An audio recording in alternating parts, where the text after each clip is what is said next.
So in today's video, we're going to discuss yoga versus cycling. I'm going to show you a yoga master. I'm going to show you a cycling master. Just stay tuned, we'll get to them in a second.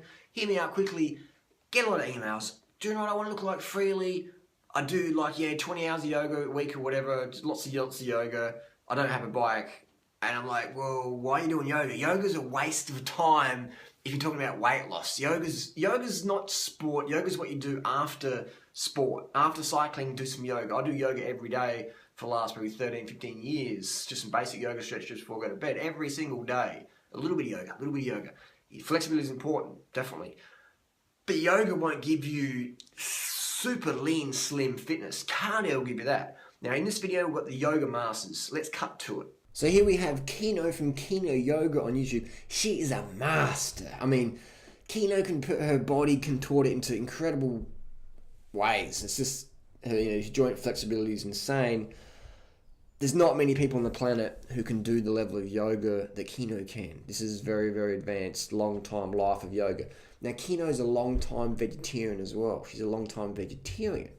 So here's an example of one of the best yoga practitioners that's ever lived on the planet. Very slim lady. She's very slim. So there you go. I would snap organs trying to do this. Crazy. Here's another video from Kino. So here's another video from Kino. She's a Ashtanga. If you're going to do yoga, at least do Ashtanga. Get something out of it. Hamstring flexibility there. I would snap my hamstring right off the bone right there. So you're demonstrating the hamstring flexibility. That's a hard pose to do. It looks very simple, but if you actually try and put your shin to your forehead with both legs outstretched, that's very, very difficult to do. And so that's hamstring flexibility, world class there. And now we're going to stretch out glute and hip flexor a bit. Try and do that, but don't try and do that because you're probably going to snap something. So here we go. Probably the most flexible person on the planet, and not lifelong, but yoga. Done probably more yoga than anyone on the planet in the last 10, 15 years, 20 years maybe. There you go. So very, very advanced yoga practitioner here. Kino McGregor from Kino Yoga. All right, now let's cut to the cyclist.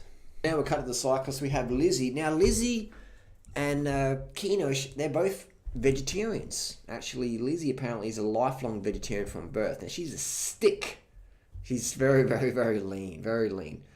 And Lizzie, Olympic silver medalist at 2012 London Games on the road bike. So again, a master in her trade of cycling, but very, very lean. So you have Kino, who's a master, and Lizzie, who's a master, both eating the same sort of diet, vegetarian, long term, but you can see that Lizzie has an extra lean physique. So nothing is better or worse, but it has to depend on what the person's goals are. So if your goal is to be super, super slim like Lizzie, then cycling is going to be where you want to put your time versus yoga. So yoga's good, but yoga's not sport. A lot of people have the misconception that you're going to get, super thin like Lizzie doing yoga, but you're not. You get good flexibility, but cycling is what you have to do really. If you want to have a bit toned, firm physique with good fitness, cycling.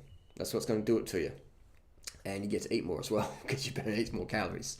So there you go. It's a good example there. Long-term vegetarians, masters at their trade. And if you just type Lizzie Armistead into Google Images, you'll see pictures come up. So she looks almost like a runway model.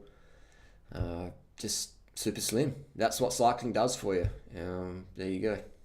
So yoga versus cycling. I think it's time, girls. Get on your bike. And simple as that. I remember back in 2007, Freely was big into Ashtanga yoga.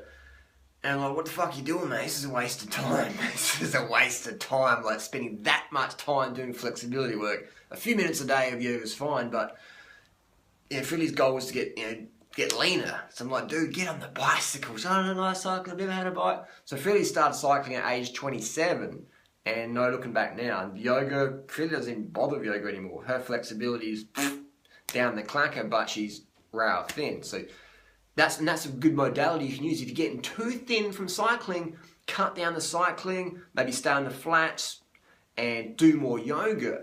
But if you've got more ballast you want to shift down, do less yoga, more cycling. So you can just sort of jump between the two.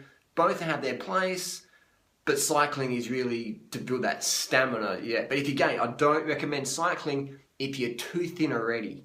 I'd recommend stop any cardio and just stick with yoga till you reach a healthier body mass index and then go from there. So there you go. You got any questions? Post them down below. We'll see you next video.